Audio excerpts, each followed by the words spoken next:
Good morning, everyone. So, for this quarter two, we have a lesson 15. So, media representation. So, what does media representation means? So, according to University of Minnesota, it defines it as the ways media portrays particular groups, communities, experiences, ideas, or topics from a particular ideological or value perspective. So in other words, media representation tells us that media reflects ideology, not reality. So based from this part or topic from a particular ideology or value perspectives, there's only a selective part that we are getting as a content. So not as a whole. So like for example, a cake. So that's the reality. Let's say cake is the whole reality. But in media representation, we're just getting the slice of the cake. So meaning, there's only one particular idea that we are getting from that reality. So, doon lumalabas yung pagiging bias. Kasi hindi lahat na i-show or na ipapakita sa media. So, they are just representing ideas or content based on their um, bias or based on their own perception. So in media representation, it also makes us aware of how media construct. So construct means you are getting all the ideas that you want to show or present to audiences or represent reality and affect our perception of ourselves and our surroundings. So it is not the reality of the world. So basically, sabi ko nga kanina, kung yung isang cake, ayun yung pinakakatotohanan. Pero sabi ko nga, it's just the slice of cake lang yung na ipepresent sa audiences. So there are results of selection processes that just highlighting some aspects of reality and neglecting others. Like for example, the Typhoon Yolanda happens way back 2013 in Eastern Visayas. So, lumalabas po doon na may mga ibang part na napinsala ng husto, may iba naman na sobra naman ang naging pinsala. Or hindi naman naging ganun kalala yung pinsala. But then, nasa-showcase lang po doon yung part na kung nasaan si journalist. So, nasa lugar lang siya na hindi gaano napipinsala. So, meaning, hindi naging real yung information na nailalabas on media kung ano ba talaga yung nangyari sa Eastern Visayas in the midst of Typhoon Yolanda. So, nagkakaroon lang sila ng selection sa part na yon. So, nagiging bias tayo sa part na yon, no? So, according to BBC or British Broadcasting Corporation, they listed key terms to help us grasp media representation in a more critical manner. So, paano nga ba natin nag-grasp dapat yung isang information when it comes to media representing? So, first thing is to construct. So, as a producer, we are referring to the way of how we construct our ideas. So, we are putting together all data. So, parang sa information lang yan. Diba, information is collection of data. So, ganun din sa construction. We are collecting materials and putting it together to create a content. Next is mediation. Refers to the process that a media material undergoes before reaching an audience. So, dito na po tinutukoy yung mga taong kasama sa proseso na kung saan nag-undergo ito into getting the right content, ano yung mas papatok sa masa, ano yung mas magiging trending, no? So, nag-uusap-usap dito yung mga, syempre yung owner, the photographer of the media, the experts, um, researchers, kung sino yung or kung ano yung dapat natin gamitin or dapat nilang gamitin sa pag-represent ng media. And then selection, it refers to the process of selecting content for a media material. So, process na naman. Pipiliin lang nila yung mga content na dapat lang nilang i-show. And encourage refers to the words used to give images a certain meaning. So, siyempre, yung pinaka-image or yung media, bibigyan nila to ng certain meaning. So, parang sa Chooks to go. Masarap kahit walang sauce, 'di ba? Ayun yung nagpapahiwatig ng manok ng Chooks to go ay masarap kahit walang sauce. 'Di ba? Stereotypes refers to the oversimplified representation of a person or thing. So meaning, nagiging bias talaga pagdating dito.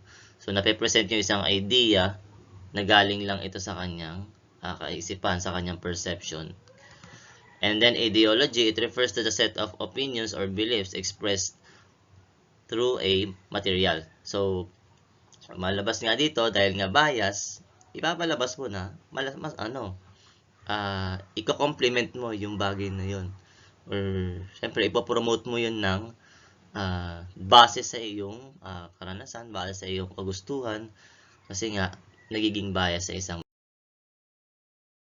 So, like for example, so this is an example of media that illustrates how these key factors plays a part in media representation. So yung 6 na binanggit ko kanina. So the construction, mediation, selection, anchorage, stereotypes, and then yung ideology. Ngayon, isa-isayin natin kung bakit nga ba siya nagamit sa picture na to. So una, when it comes to construction, malaki ang gampanin po dito ng color, lightings, and then also the objects within the frame. Okay? So, kulay pula, yung lighting niya, may nilagyan na ng shadow para medyo realistic yung picture. Mga objects na ginamit para mas mukhang engaging sa mga tao or sa audience, no?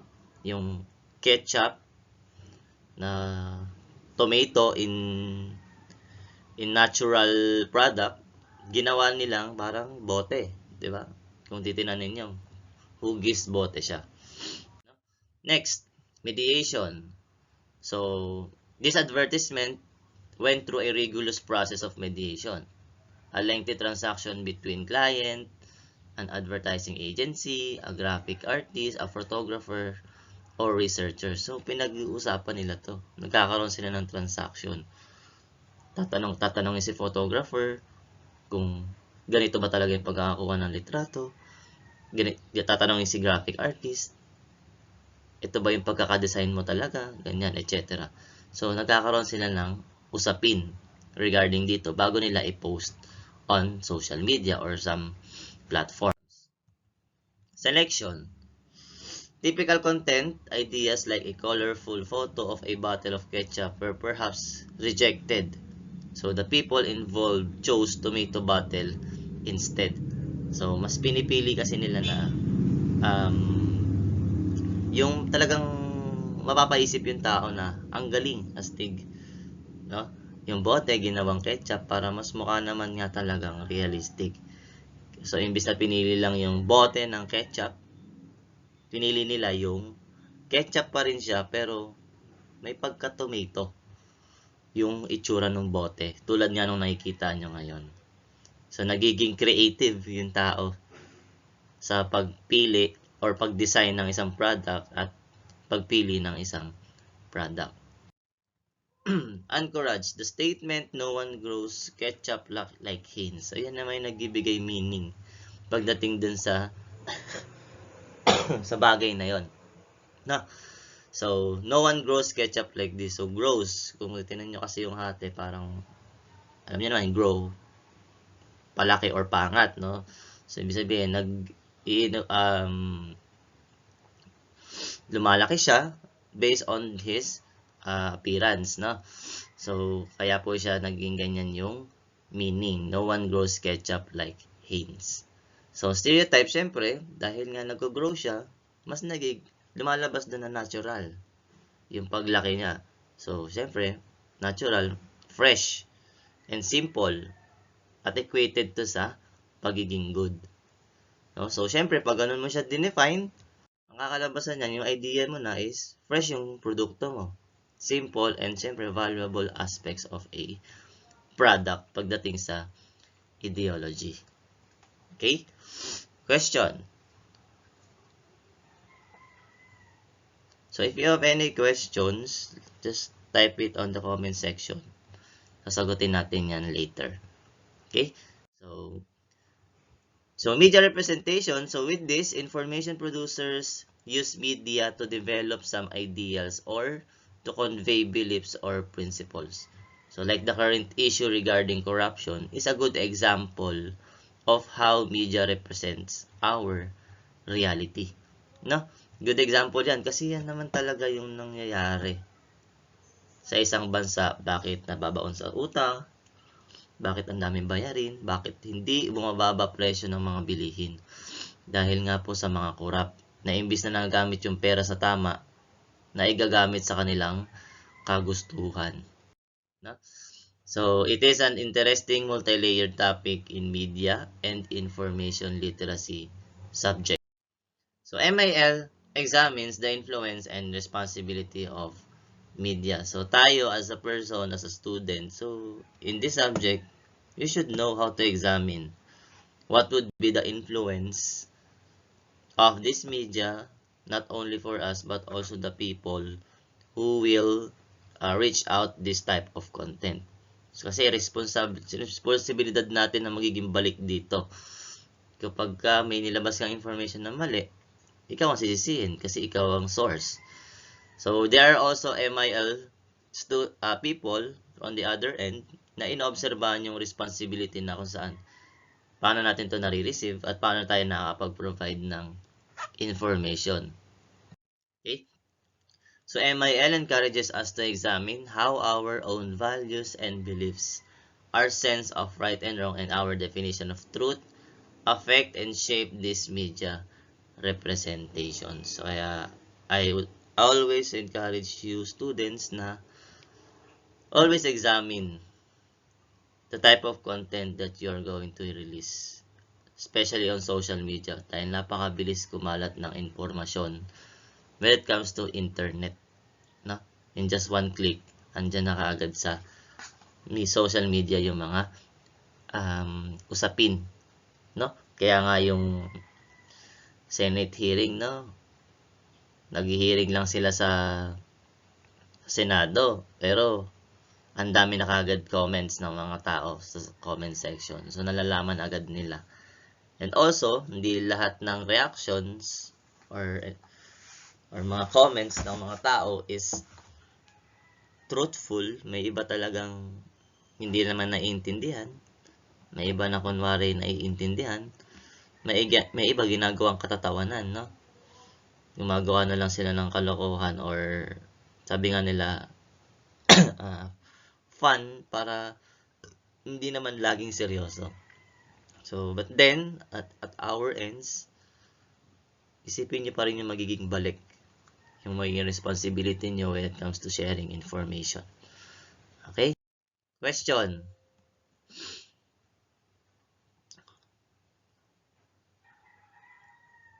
Okay, kung may tanong, ilagay sa comment section. At proceed tayo sa ating seat work number 2. Okay, so you're going to analyze the advertisement picture on the next slide and answer the questions that followed in your notebook. So, sasagutan ninyo yung tanong. Okay, so ito po yung advertisement picture. So, pwede nyo picturean para kapag finlash ko na yung questions, may basis na kayo sa pagsagot ng mga tanong. Okay, so 10 seconds bago ko i-next.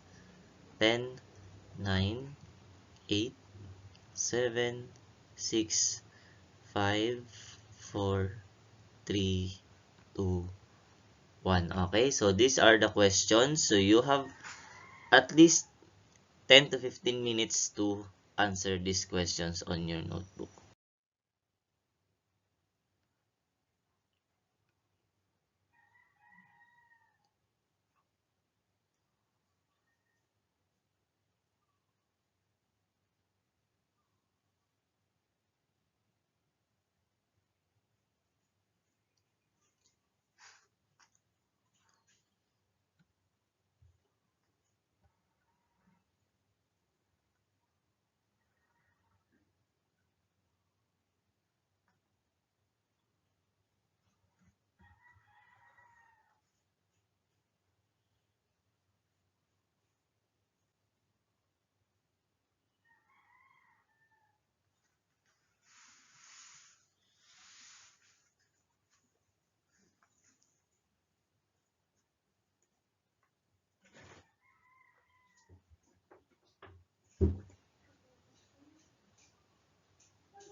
Ano ba gusto mong plato? Itong pula? O yung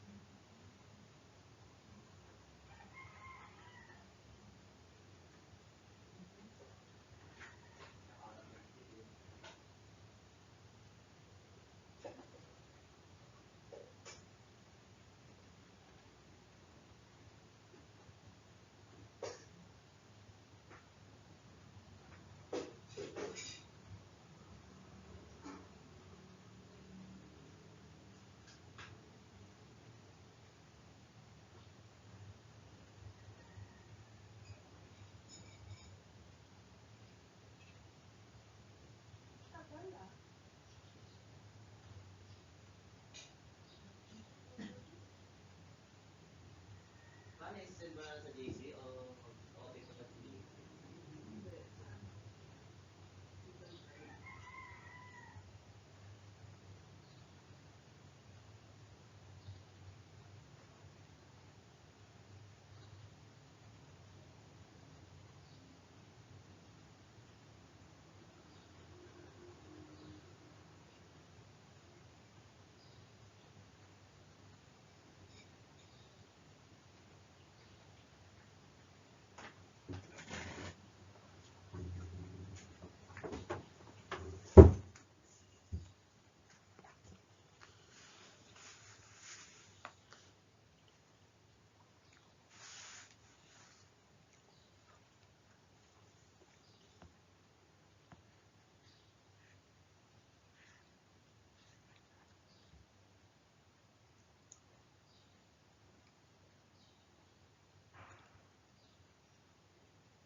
Okay, students. So once you are done, just keep it. And next week, we will check it in our class. So hopefully, hindi na tayo magkaroon ng ADM. Sana face-to-face na. So yun lang. That's all for today. So yung mga tanong natin, pwede naman natin itanong sa next meeting. So yun lang. Goodbye, class.